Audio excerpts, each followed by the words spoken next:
दोस्तों आज सुबह में ही रिलीज हुआ है खेसारी लाल यादव जी के गाना गजबे कमर। और आप लोग देख सकते हैं गाने पर कितना तेजी से रील्स बनना स्टार्ट हो चुका है।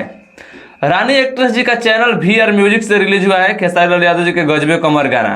रानी एक्ट्रेस जी काफी तेजी से उस पर रील्स, अभी तक 2 रील्स बना चुकी और बहुत ही तेजी से उस पर लाइक व्यूज मिल रहा है और बहुत लोग अब स्टार्ट कर दिए उस गाने पर रील्स बनाना। हो सके तो अभी कुछ देर बाद हम भी उस गाने पर रील बनाएंगे गजबे कमर गाने पर, और आप लोग भी उस गाने पर ढेर सारा रील्स बनाइए।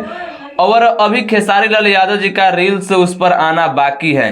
आज खेसारी लाल यादव जी विश्वकर्मा पूजा का कार्यक्रम में बिजी है, इसलिए नहीं बना पाए हैं अभी तक, लेकिन हो सके कि जल्द ही बनाएंगे।